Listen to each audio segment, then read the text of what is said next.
அதன் பிறகு அது கருமையா மஞ்சளாக மாறுகிறது. அதன் பிறகு அது ஆறி விடுகிறது. ஆறின பிறகு தழும்பை நம்ம போயிடுது. அதே மாதிரி அப்ரேஷன் என்ன ஆகுது? அது அப்ரேஷனை பொறுத்த மட்டும் அது ரத்தம் இருக்கும். 1 மணி நேரத்தில் அந்த ரத்தம் காஞ்சிக்கிறது. அதுக்கப்புறம் ஒரு நாளில் அது 2 நாளில் அது பக்கா மாறிடும். அதுக்கப்புறம் ஒரு நாளில் விழுந்துடும். அந்த இடத்துல வெள்ளையாக தெரியும். அதுக்கப்புறம் 2 நாளில் அதுவும் மறைஞ்சிடும். சாதாரண தோல்வி. இதை வைத்து அந்த காயமானது எப்பொழுது ஏற்பட்டிருக்கிறது என்று சொல்ல முடியும். அதனால ஒரு காயம் 12 மணிக்கு அவன் அடித்தான், இத்தனாம் தேதி 12 மணிக்கு அடித்தான், டாக்டர் பார்க்குறாரு அப்படின்னு இது பண்ணுச்சுன்னா அவர்கிட்ட கிராஸ் பண்ணும்பொழுது அதை தள்ளி கொண்டு போக முடியும். ஏனென்றால் அவர் கலர் எழுதியிருப்பார். அந்த கன்ஃபியூஷனை பண்ணோம்னா அது பிளாக்காக இருந்ததா, ரெட்டாக விவிட் ரெட்டாக இருந்ததா, அல்லது வேற ப்ளூவாக இருந்ததா அப்படின்னு அந்த கலர்லாம் எழுதியிருப்பாங்க. அந்த கலரை வைத்து நீங்கள் அந்த நேரத்தை தள்ளி போகணும். அப்படிங்கும்போது அந்த காயம் அவர்கள் சொல்லுகின்ற நேரத்தில் சொல்லுகின்ற இடத்தில் ஏற்படுத்தப்படவில்லை என்பது நிரூபிக்கப்படுகிறது. அப்படி நிரூபிக்கப்படும் பொழுது ஆட்டோமேட்டிக்காக அவங்களுக்கு தெரிஞ்சுக்கிறது. ஸோ இது அதே மாதிரி ஒவ்வொரு காயத்துக்கும் ஆறுகின்ற தன்மை உண்டு. அந்த ஆறுகின்றதுக்கு ஸ்டேஜஸ் உண்டு. அந்த ஸ்டேஜஸை வைத்து அந்த காயம் எத்தனை நாட்களுக்கு முன்பாக ஏற்பட்டிருக்கலாம், ஆனால் எத்தனை மணி முன்னால் ஏற்பட்டிருக்கலாம் என்பதை நம்மளால் நிர்ணயிக்க முடியும். அப்படி நிர்ணயிக்கும் பொழுது அதை வைத்து கண்ணுற்ற சாட்சி உண்மையை சொல்லவில்லை என்பதை நம்மளால் நிரூபிக்க முடியும். இது பூரா இன்ஜுரிஸை பொறுத்து. இன்னும் நிறைய இருக்கு, நிறைய சப்ஜெக்ட் இருக்கு. அதனால ஷார்ட்டாக சொல்லுவேன். இந்த காயங்களில் நிறைய காயங்கள், விதமான காயங்கள் இருக்குது. மெக்கானிக்கல் இன்ஜுரிஸ் என்று சொல்வார்கள். அதில் அடித்தா இதெல்லாம் இருக்கு. மற்றபடி எப்படி காயங்கள்? ஒருத்தர் தூக்கு போட்டு செத்துலாம். தூக்கு போட்டு செத்தா அந்த காயங்கள் எப்படி இருக்கும்? அந்த அவனை கழுத்தை நெரித்தால் எப்படி இருக்கும்? அந்த கழுத்தை நெரிக்கும் பொழுது கையை வச்சு நெரித்தால் எப்படி இருக்கும்? கையினால் நெரித்தால் எப்படி இருக்கும்? இந்த வித்தியாசம் எல்லாம் நம்மளால் பார்க்க முடியும். இதற்கு ரொம்ப முக்கியமானது என்னன்னா ஹயாய் போன். ஹயாய் போன் என்பதும் இந்த கார்டிலேஜஸ், அந்த அது என்ன சொல்றது, இது அந்த கிளாண்ட், தமிழ் என்ன, தைராய்டு, தைராய்டு கார்டிலேஜஸ் கிளாண்ட், அதுக்கு எலும்பு இருக்கு. அந்த எலும்பு இவைகள் உடைகின்றதை வைத்து சொல்லணும். இது ரொம்ப பெரிய சப்ஜெக்ட், ஆனால் உங்களுக்கு ரொம்ப சுருக்கமாக சொல்லி தெரியும். ஹயர் போன் என்பது நாவடி எலும்பு என்று சொல்வார்கள். அது கட்டாயம் உடைஞ்சிச்சுன்னா நீங்க அது எப்படி உடைந்திருக்கிறது என்பதை வைத்து நீங்கள் சொல்ல முடியும். அதில் டிஃப்ரெண்ட் பார்ட்ஸ் இருக்கு. அதில் ஹார்ன்ஸ் என்று சொல்வார்கள், கொம்புகள், அந்த நீளமான கொம்புகள். அதில் பக்கவாட்டு கொம்புகள். அதில் உடல், அதில் உடல் தனியாக இருக்கும். அந்த பாகங்கள் இவைகளெல்லாம் எப்படி உடைகிறதோ அதை வைத்து என்ன விதமான ஃபோர்ஸ் உபயோகப்படுத்தப்பட்டிருக்கும் என்று சொல்ல முடியும்.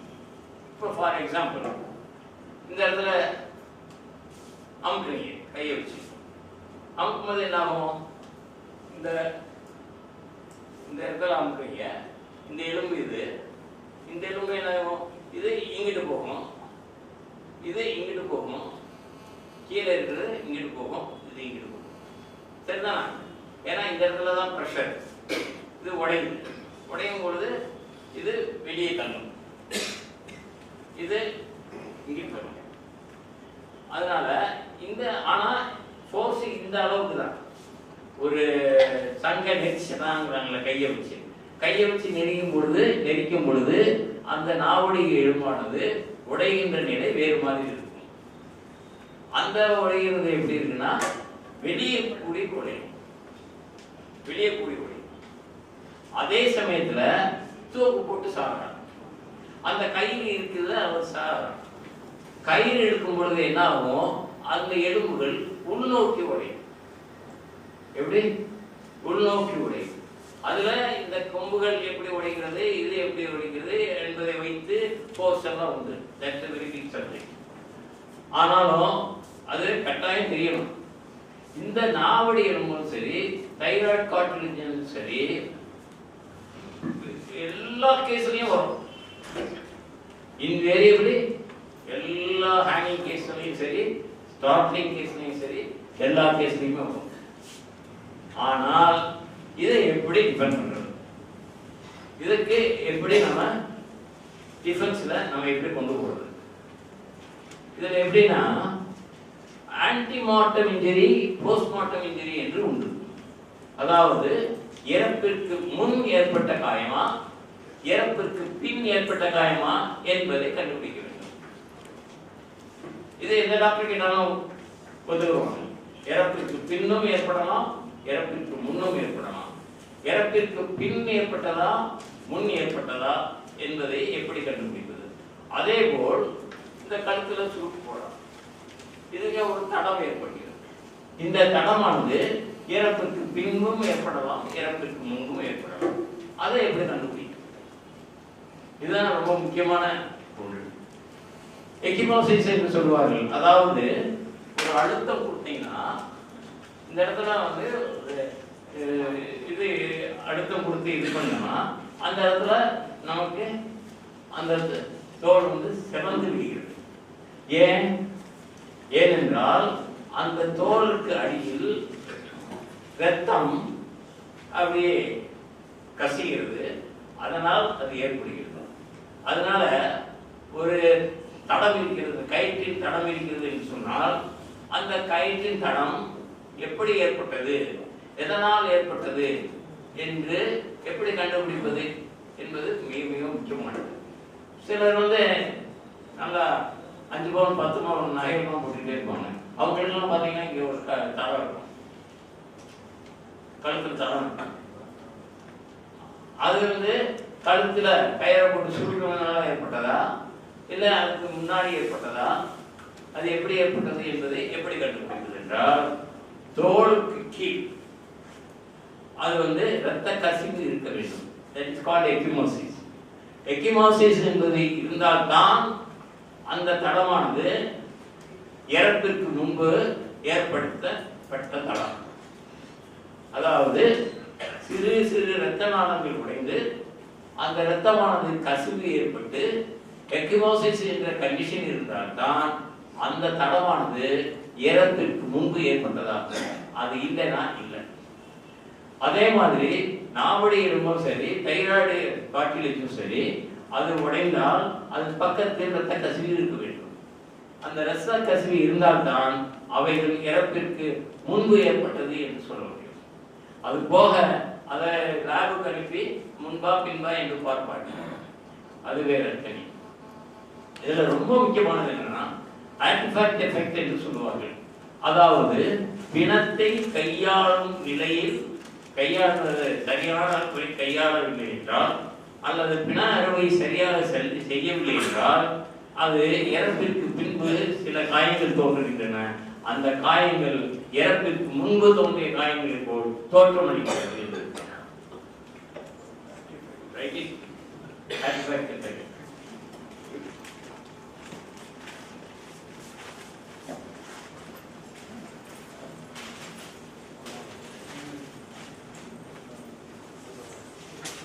ரொம்ப ரொம்ப முக்கியம். ஏன்னா latest development in the forensic science is that artifact effect.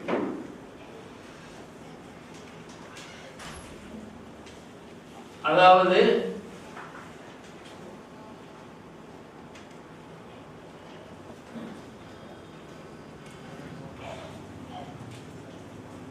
இது ரொம்ப ரொம்ப முக்கியம். கேசஸ்ல.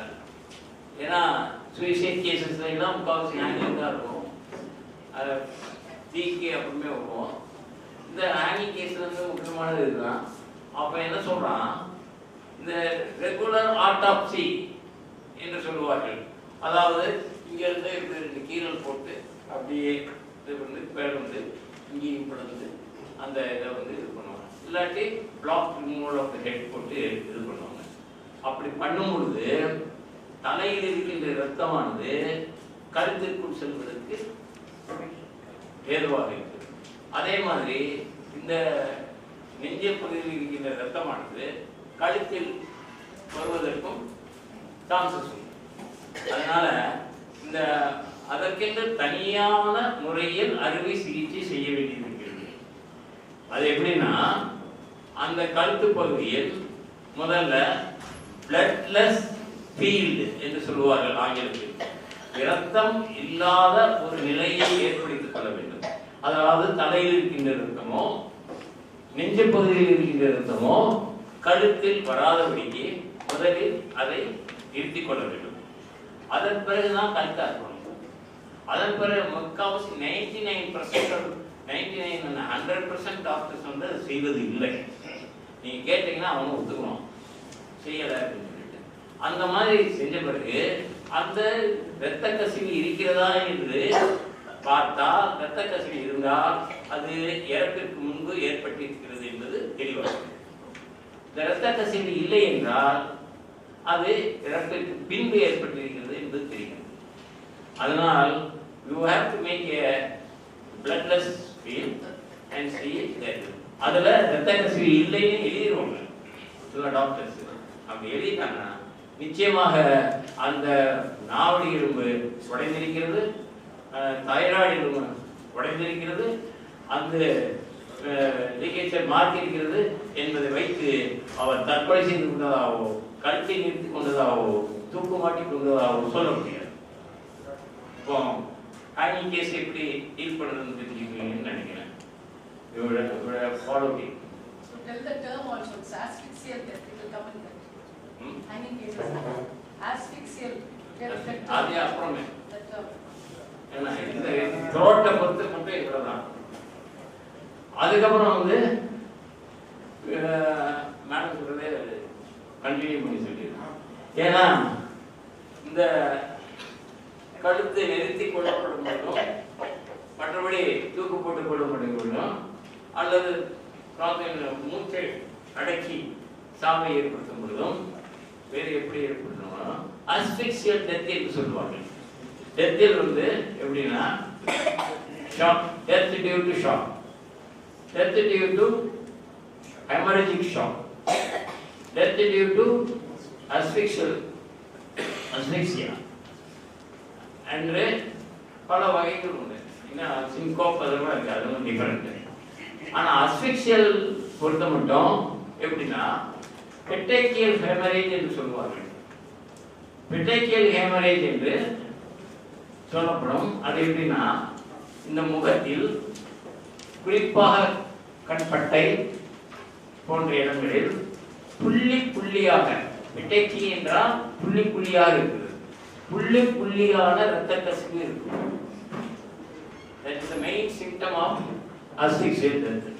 எப்படி முகத்தில் புள்ளி புள்ளியாக இரத்த கசிவு இருக்கு, அது தெரியும், புள்ளி புள்ளியா தெரியும், சிவப்பா ரத்தம் அங்கே. அதே மாதிரி லங்ஸ்ல ரெடியூஸ் ஸ்பாட் என்று சொல்லுவாங்க. அது வந்து அதுவும் புள்ளி புள்ளியாக இரத்த கசிவு, நுரையீரல் இவை இருந்தால்தான் அந்த டெத் இஸ் டியூ டு அஸ்பிக்சியா இருக்கும். அஸ்பிக்சியல் டெத் என்பதற்கு இருக்கிற ஸ்பெசிபிக் சிம்டம்ஸ் என்னன்னா இந்த அதனுடைய பெட்டேக்கியல் ஹெமரேஜும் ரெடியூஸ் ஸ்பாட்டும் இருக்க வேண்டும். ஏன்னா அஸ்பிக்சியல் டெத் பல காரணங்களால் ஏற்படணும். இயற்கையான காரணங்களாலும் அஸ்பிக்சியல் டெத் ஏற்படலாம், விஷம் சாப்பிட்டாலும் அஸ்பிக்சியல் டெத் ஏற்படலாம், கழுத்தை நிறுத்திக் கொண்டாலும் அஸ்பிக்சியல் ஏற்படலாம், மூச்சு திறனால் அஸ்பிக்சியல் டெத் ஏற்படலாம். அதனால் அஸ்பிக்சல் டெத் என்பது ஒரு வகையான இறப்பு. அந்த இறப்பு எப்படி ஏற்படுகிறதா, இது காற்று உள்ள போகிறதால ரத்தத்திற்கு ஆக்சிஜன் கிடைக்காததனால் ஏற்படுகின்ற ஒரு இறப்பு. உங்களுடைய இருதயத்துக்கு ஆக்சிஜன் கிடைக்கும். ஆக்சிஜன் கிடைக்கலன்னா அஸ்பிக்சல் டெத். அதுலயும் குறிப்பாக அந்த அஸ்பிக்சல் டெத் வந்தவர்களுக்கு குறிப்பா என்னன்னா இரத்த குழாய் மட்டுமல்ல, மூச்சு குழாய் மட்டுமல்ல, ரத்தம் சில சமயங்கள் உறைந்து விடும்.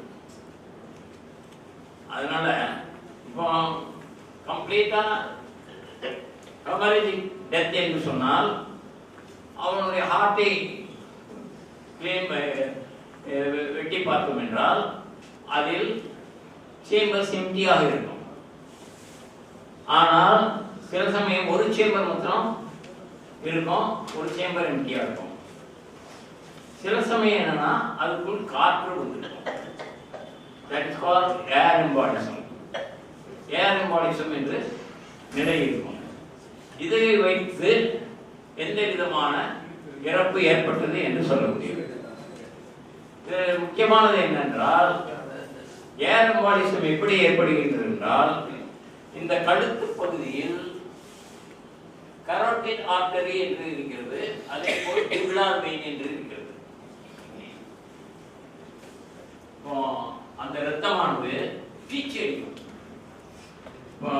டேபிள்ல வச்சு ஆபரேஷன் பண்ணும் பொழுது அந்த ரூஃப் ரத்தமாயிரும்.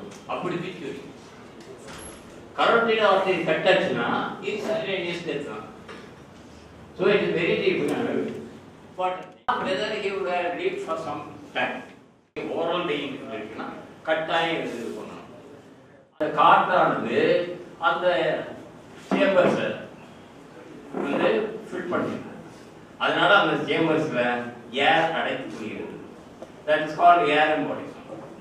ஏர் எம்பாலிசம் இருந்ததுனால் அதுல வந்து இந்த ஜுகுலார் வெயின் கட்டாயி இருக்கிறது என்று இப்போ கழுத்துல விட்டுறாங்கிறத வச்சு நம்ம வந்து இதை வந்து கட்டாயமாக கேட்க வேண்டியதாக இருக்கும். ஏனென்றால் கரோட்டிட் ஆர்டரி கட்டாகவில்லை என்றால் ஏர் எம்பாலிசம் இருக்க முடியாது. இது மாத்திரம் கட்டாயம் தான் ஏர் எம்பாலிசம் இருக்கும். அதே போல் பல சிம்டங்கள் உண்டு. அந்த சிம்டங்களை வைத்து எந்த விதமான காயங்கள் ஏற்பட்டிருக்கலாம் என்று சொல்ல முடியும்.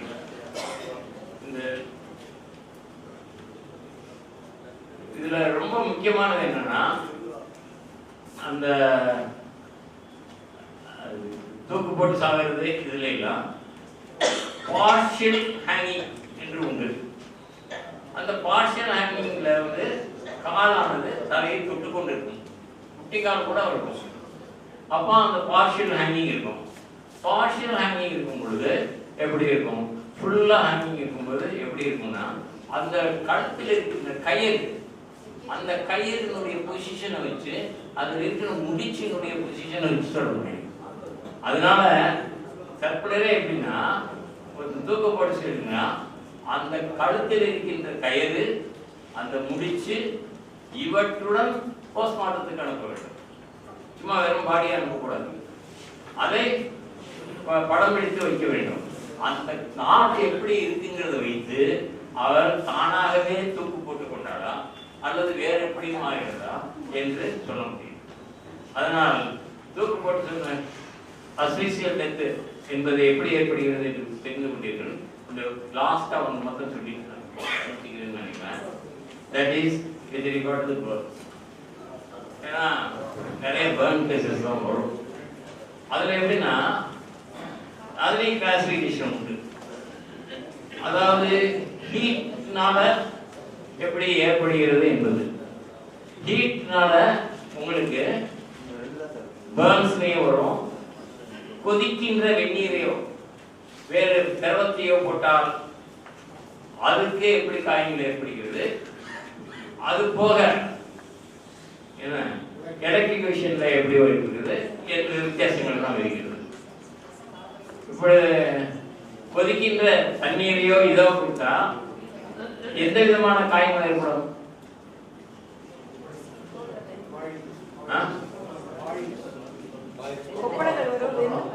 That is a specific word. That is scars. Scars என்று சொல்வார்கள். SCALD. வடு இல்ல, அதுதான் காயமே. burns சொல்றீங்களா, அதே மாதிரி scars. burns வந்து naked fire என்று சொல்வார்கள்.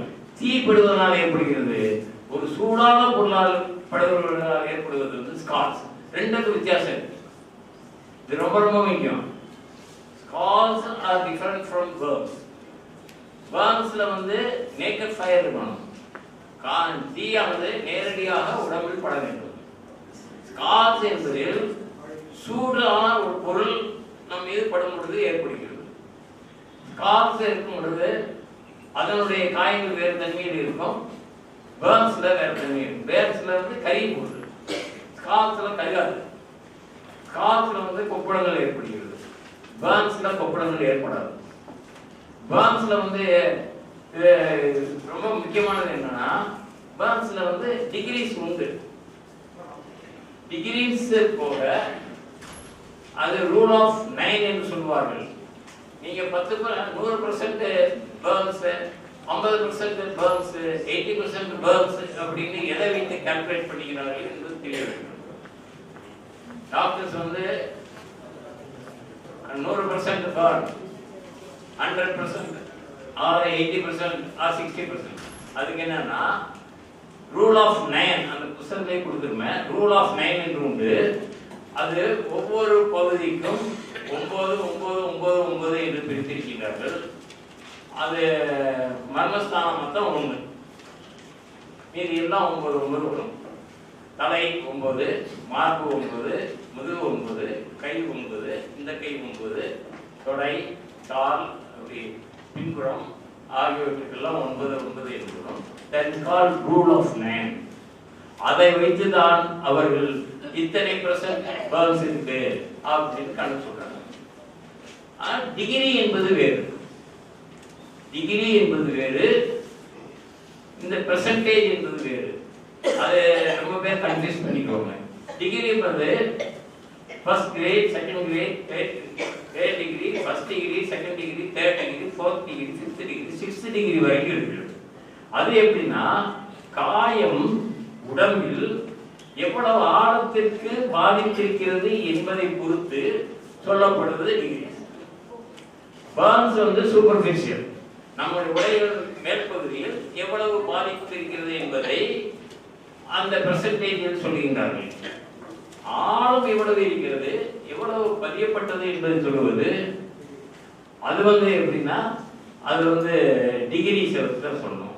அதுல first degree, second degree, third degree இருக்கு. அதாவது தோல் அளவுக்கு இருக்கிறது, சதை அளவுக்கு, எலும்பு முதல்கொண்டு பாதிக்கப்படுகிறது, உள்ளுறுப்புகள் பாதிக்கப்படுகிறது. அதை வைத்து அது இத்தனை டிகிரி இருக்கிறோம். 6 டிகிரி என்னன்னா ஆல்மோஸ்ட் கருகி போயிட்டான்னு அர்த்தம், ஃபுல்லா கருகி போயாச்சுன்னு அர்த்தம். அதனால டிகிரிஸையும் பெர்சன்டேஜையும் கன்ஃபியூஸ் பண்ணிக்க கூடாது. ஏன்னா டிகிரிஸ் வந்து எப்பவுமே கொடுக்க மாட்டாங்க. ஆனால் டிகிரிஸை வைத்து அந்த பெண்ணோ ஆணோ, தீக்காயப்பட்ட பெண்ணோ ஆணோ பேசும் நிலையில் இருந்தாரா இல்லையா என்று சொல்லும். முக்கால்வாசி அதனால டெத்து டைமிங் வரும். அதை கணக்கிடுவதற்கு நீங்க இந்த பெர்சன்டேஜ் வச்சு சொல்ல முடியாது. சில சமயம் 100% இருக்கும், நல்லா பேசுவோம். சில சமயம் 5% கூட இருக்காது, பேச முடியாது. ஏன்னா அங்க வந்து 6 டிகிரி அஃபெக்ட் ஆயிருக்கும், அவ்வளவு தூரத்துக்கு அஃபெக்ட் ஆயிருக்கும். அந்த ஒரே பகுதியில் மட்டும் எக்கச்சக்கமான இது போயிடும். அதனால தீ காயங்களின் அளவை வைத்து நீங்கள் அதை கண்டுபிடிக்க முடியும். அதே மாதிரி ஸ்கார்ஸ் பொழுது அது வந்து கொப்பளங்கள் ஏற்படுகிறது, அதுவும் எப்படி ஏற்படுகிறது என்று அதை வைத்து சொல்லும். அது போக எலக்ட்ரிஃபிகேஷன் என்பதில் ஒரு 2 பாயிண்ட் சொல்லிவிட்டு நான் முடித்துக் கொள்ளலாம் என்று நினைக்கின்றேன். எலக்ட்ரிஃபிகேஷன்ல ஒரு கம்பியை பிடிக்கிறோம், ஷாக் அடிக்குது, செத்துறோம். அப்போ எப்படிப்பட்ட காயங்கள் இருக்கும்? அது காரணம் ஒரு கம்பியை பிடிக்கும் பொழுது எலக்ட்ரிக் இது பண்ணும் பொழுது அந்த இடத்தில் ஏற்கின்ற பகுதியிலிருந்து அந்த கரண்டானது பாஸ் ஆகி தரைக்கு போகிறது. அது வந்து எப்படி போகிறது என்பதை படம் போட்டு சொல்ல முடியும். ஏன்னா இந்த இடத்துல அதிகமான கருகள் இருக்கும், இந்த இடத்துல அதிகமான பாதிப்பு இருக்கும். இல்லை இந்த இடத்துல பட்டுருக்குன்னா இந்த இடத்துல அதிகமான அதே மாதிரி துப்பாக்கி குண்டுலையும் என்ட்ரி ஒன் எக்ஸிஸ்ட் குண்டிட்டு இருக்கும். இதுகளை வைத்து எந்த திசையிலிருந்து ஏற்பட்டது, எப்படி ஏற்பட்டது, எப்படி இறந்திருக்க முடியும் என்று சொல்ல முடியும். ஆகவே இது நேரம் இல்லை என்பதால் முடித்துக் கொள்ளலாம் என்று நினைக்கிறேன். முடிந்தால் மறுபடியும் தேங்க்யூ.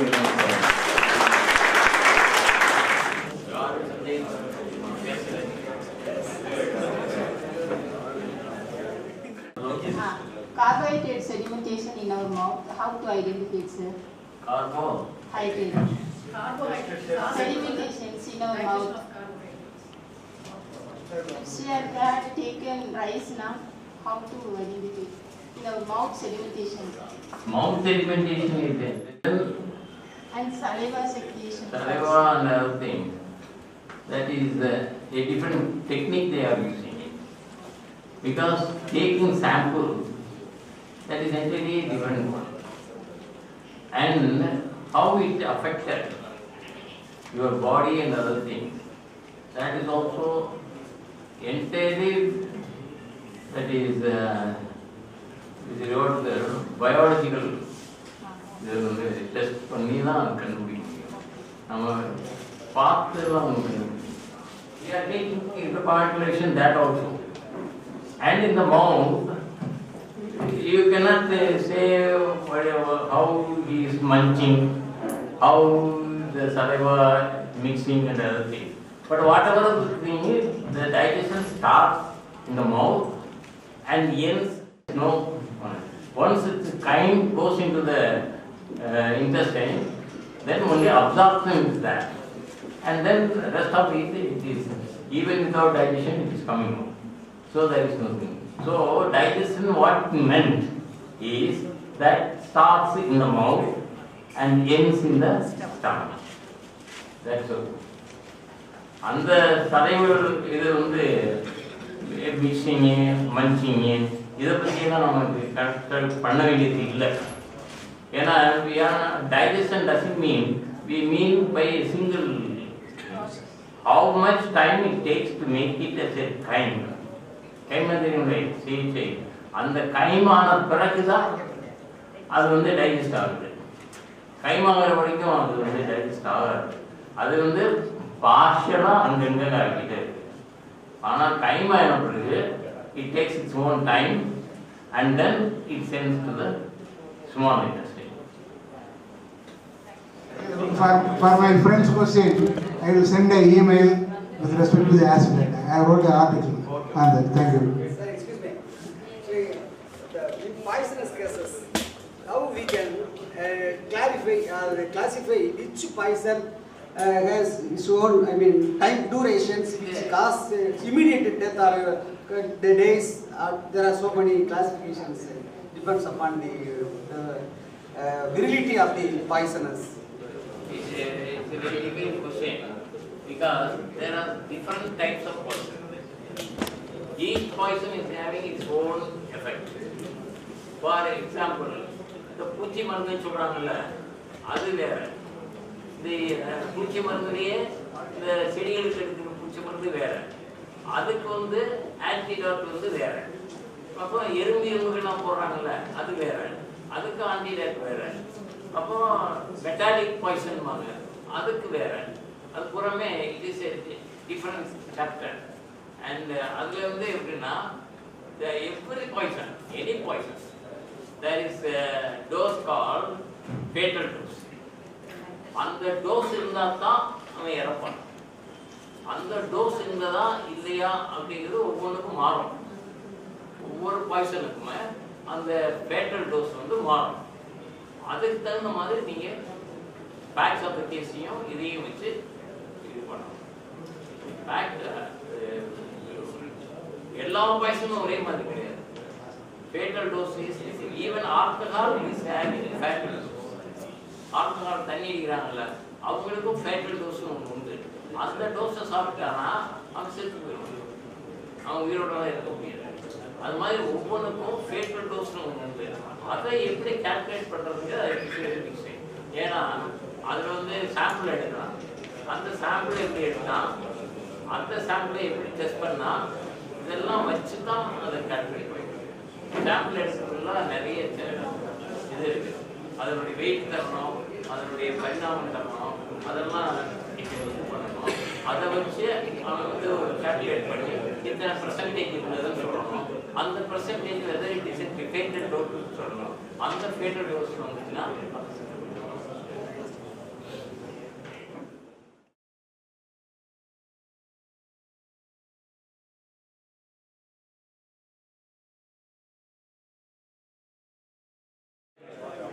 நமது மூத்த வழக்கறிஞர் கோபாலகிருஷ்ணன் நரசிம்மராஜு அவர்களுக்கு நமது அகில பாரத வழக்கறிஞர் சங்கத்தின் மாநில செயற்கை உறுப்பினர் பால்பாண்டி அவர்கள் சால்வை கௌரவிப்பார்.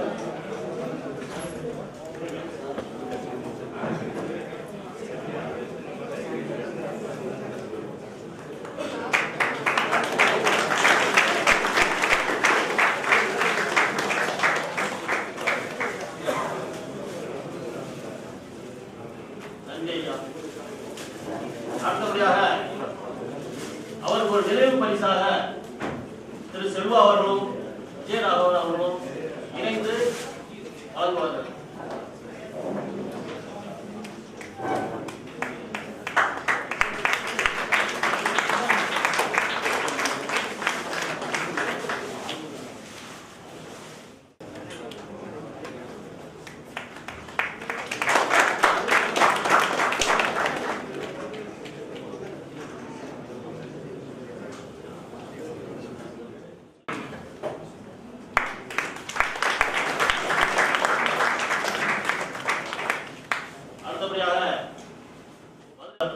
ராஜாராமன் அவர்களுக்கு நம்ம செல்வகுமார் அவர்கள் சால்வை அளிப்பார்கள்.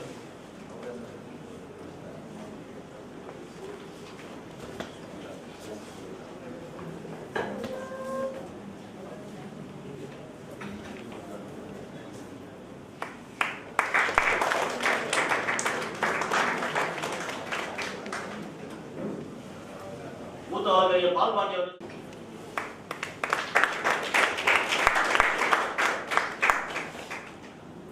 நிகழ்ச்சியின் முத்தாய்ப்பாக வருகின்ற பொறுப்பாளர்களை அறிவிப்பதற்கு மாநில செயற்குழு உறுப்பினர் திரு பால்பாண்டி அவர்களை அன்போடு அழைக்கிறேன்.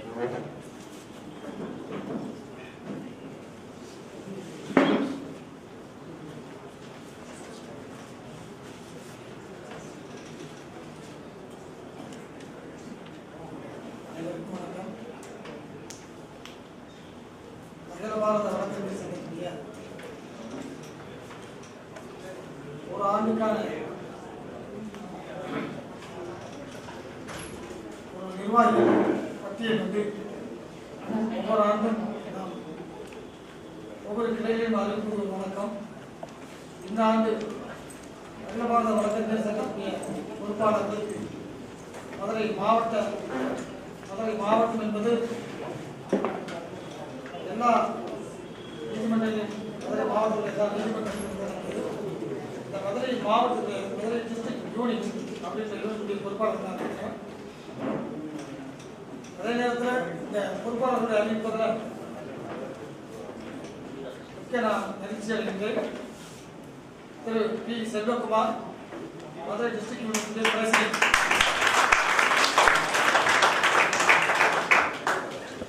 என் Rajagopal vice president. Rama Subramanian vice president. M Jagadeesan secretary. Karuppasamy assistant secretary. Doctor S மோகன் assistant secretary. P Vijayaraja treasurer.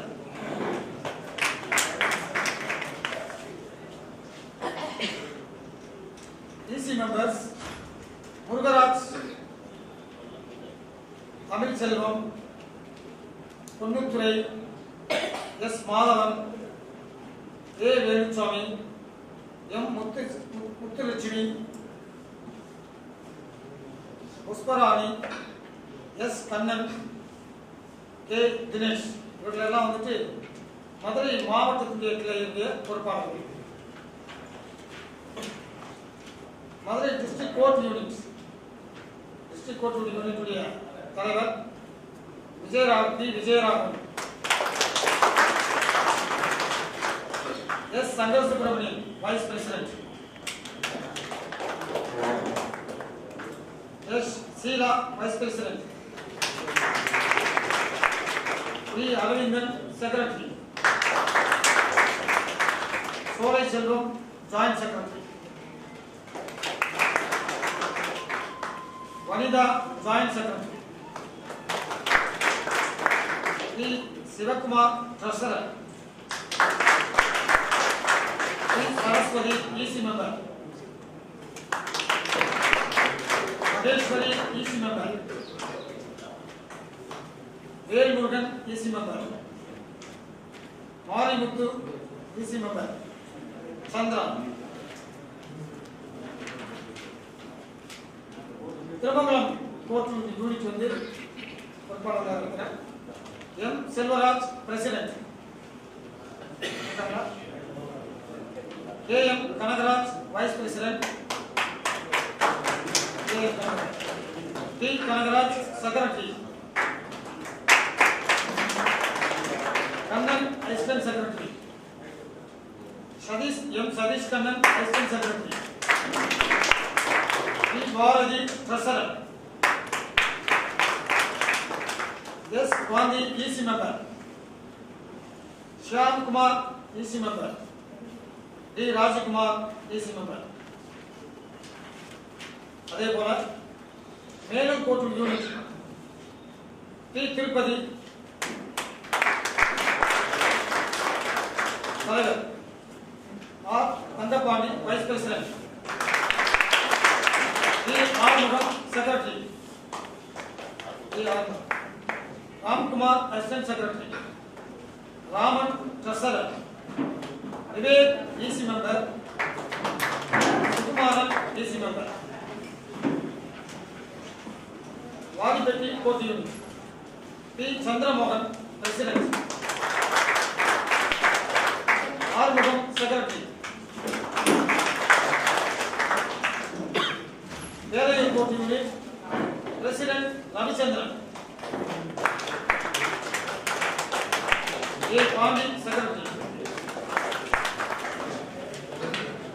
Usilampatti court unit Thamarai Selvam president, M. Balachandran secretary, Palpandi treasurer. Study சர்க்கிளுடைய கன்வீனர் வந்துட்டு மிஸ்டர் மாதேஸ்வரன்.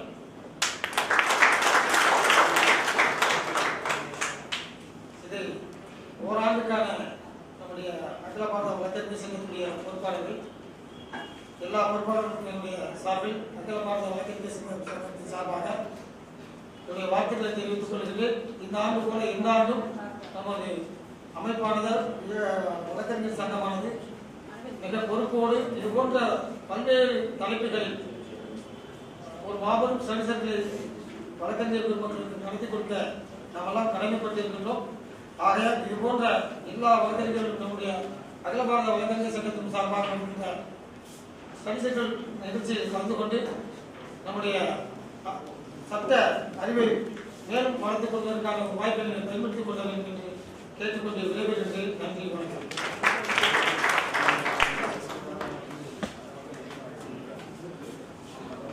எங்களுடைய சீனியர் ஜி.கே. சாரினுடைய குடும்பத்தில் இருந்து இங்கு உங்கள் முன் அமர்ந்து இந்த நிகழ்ச்சிகளை எல்லாம் எங்களுக்கு பார்ப்பதற்கான ஏற்பாடுகளை செய்து கொடுத்த இந்த அகில பாரத வழக்கறிஞர் சங்கம் இன்று எங்களுடன் இருந்து பணியாற்றிய செல்வகுமாரை இந்த சங்கத்தினுடைய தலைவராக டிஸ்ட்ரிக்ட் பிரசிடென்டாக அறிவித்தது எங்களுக்கு ஒரு மகுடத்திலே ஒரு மாநிலம் போல்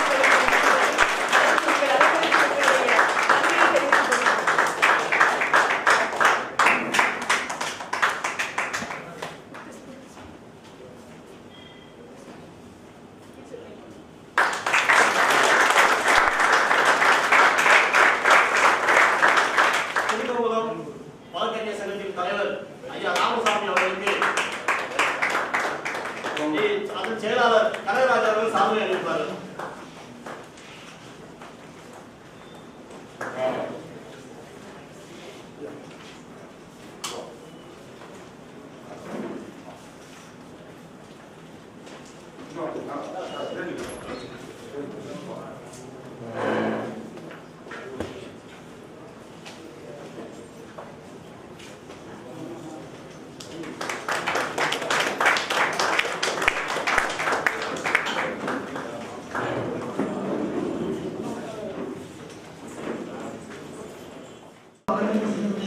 மாநில செயற்குழு மத்திய அரசு வழக்கறிஞருமான நிகழ்ச்சி ஒருங்கிணைப்பாளர் வேலுசாமி அவர்களுக்கு ஹைதராபாத் வழக்கறிஞர் சங்கத்தின் சார்பில் முன்னாளில் நினைவு பரிசு வழங்க வழங்கப்படுகிறது. தலைவர் செல்வகுமார் அவர்கள் பொன்னாடை கொடுப்பார்.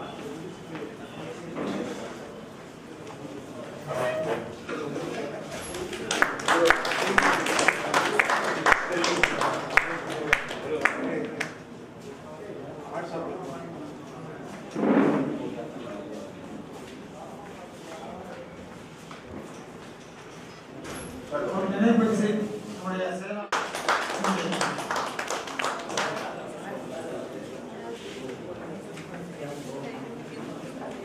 அடுத்தபடியாக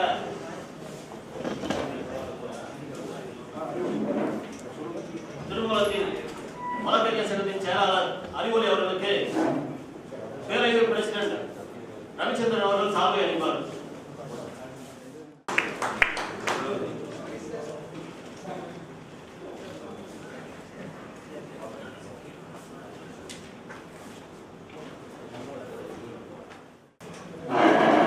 மதுரை உயர்நீதிமன்றத்தின் வழக்கறிஞர் செயற்பு உறுப்பினருமான மகாராஷ்டிரன் சார் அவர்களுக்கு கமிட்டியின் சார்பாக சால்வை அளிப்பார்.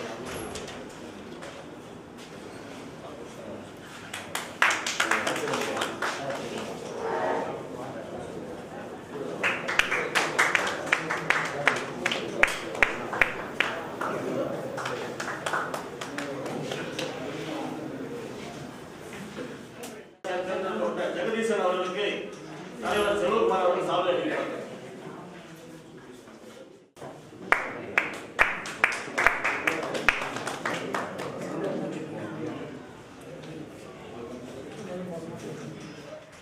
செயலாளர் அரவிந்த்ராம் அவர்களுக்கு தலைவர் விஜயராகவன் அவர்கள் சால்வை அளிப்பார்.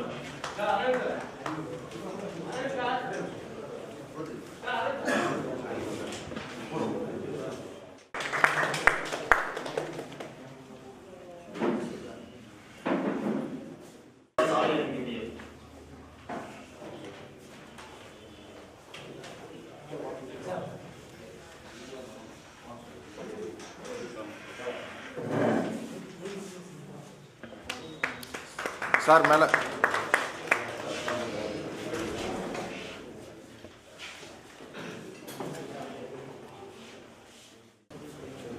வேலூர் கோட்டையின் தலைவர் வழக்கறிஞர் திருப்பதி அவர்களுக்கு விஜயராகவன் அவர்கள் சால்வை அளிப்பார்.